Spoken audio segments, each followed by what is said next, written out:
Hello friends, मैं हूं आपके सामने गौरव मिगलानी। इस वीडियो में हम डिस्कस करने जा रहे हैं कंज्यूमर प्रोटेक्शन को लेकर एक केस स्टडी। तो जो स्टेटमेंट आपको स्क्रीन में नज़र में आ रही है वही स्टेटमेंट मैंने अपने सामने लैपटॉप पे भी रखी हुई है। तो मैं लैपटॉप में रखी हुई स्टेटमेंट को स्टडी कर लेता हूं और आपके सामने जो स्क्रीन पर नज़र में आ रही है स्टेटमेंट आप उसको एज इट इज स्टडी कर सकते हैं। तो सोनिका के बर्थडे पर उसकी मदर ने उसको गिफ्ट दिया है गोल्ड इयररिंग्स, जो कानों में डालने वाली इयररिंग्स होती हैं, उसकी मदर ने उसको गिफ्ट दिया है। तो एक महीने के बाद सोनिका ने क्या नोट किया कि इयररिंग्स जो उसको गिफ्ट में मिली थी उसकी चमक, शाइनिंग खत्म होती जा रही है।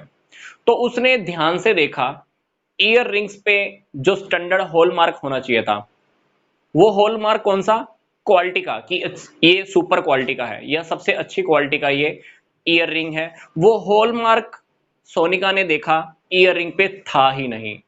इसका मतलब जिसने सेल किया है उसने धोखे से सेल किया है, क्योंकि जब भी हम कोई भी गोल्ड की आइटम परचेज करके लाते हैं तो उसके ऊपर एक हॉलमार्क होता है जो उसकी क्वालिटी को बयान करता है कि ये अच्छी क्वालिटी का है। तो सोनिका को लगा कि उसकी माँ के साथ धोखा हुआ है, क्योंकि उसकी माँ को वो प्रोडक्ट धोखे से सेल किया गया है, क्योंकि हॉलमार्क भी नहीं है, फिर भी दुकान वाले ने वो प्रोडक्ट, वो इयररिंग्स उसकी मदर को सेल कर दी। अब सोनिका ने डिसाइड किया केस करने का। सोनिका ने ये केस डाल दिया डिस्ट्रिक्ट फॉर्म में। डिस्ट्रिक्ट फॉर्म ने उसकी इस अपील को वहीं पे ही खारिज कर दिया, मतलब उसकी जो कंप्लेन थी उसको वहीं पर रिजेक्ट कर दिया। अब क्या हुआ, सोनिका सेटिस्फाई नहीं है, क्योंकि उसको तो यही लग रहा है कि जो इयररिंग्स हैं वो प्योर गोल्ड की नहीं है या कोई गड़बड़ है जिसकी वजह से उसकी शाइनिंग खत्म होती जा रही है। तो डिस्ट्रिक्ट फॉर्म ने अब उसकी कंप्लेन को भी रिजेक्ट कर दिया है। अब सोनिका डिस्टर्ब हो गई, टेंशन में आ गई। एक दो महीने उसने कुछ नहीं किया। 2 महीने के बाद सोनिका ने डिसाइड किया यही कंप्लेन अब कहां पे देने का, स्टेट कमीशन में। क्योंकि जब जब आपकी कंप्लेन यहां पे रिजेक्ट होती है और अगर आप अनसेटिस्फाई हो, सेटिस्फाई अगर आप नहीं हो, आप अपनी कंप्लेन कहां दे सकते हो, स्टेट कमीशन में। वही काम सोनिका ने भी किया। 2 महीने के बाद सोनिका डिसाइड करने जा रही है कि मैं अपनी कंप्लेन कहां पे दूंगी, अब स्टेट कमीशन में। क्वेश्चन में आपसे ये पूछा जा रहा है, can Sonika appeal against the decision of the district form. क्या डिस्ट्रिक्ट फॉर्म ने जो डिसीजन सुनाया है रिजेक्ट करने का, क्या आप उसके अगेंस्ट सुप्रीम कोर्ट में जा सकते हो? तो मैं आपको आंसर दूंगा हाँ, आप स्टेट कमीशन में अपील कर सकते हो अगर आप यहां से सेटिस्फाई नहीं हो।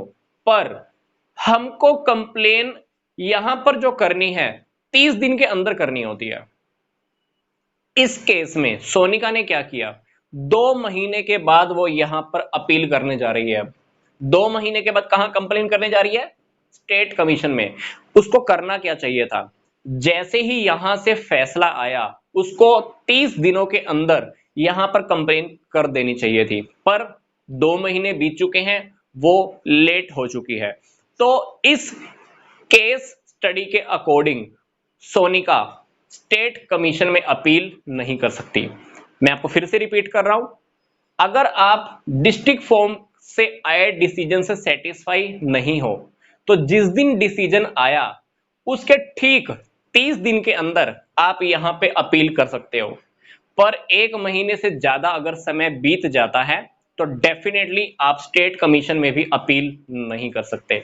तो इस केस स्टडी के अकॉर्डिंग सोनिका स्टेट कमीशन में अब कंप्लेन नहीं कर सकती।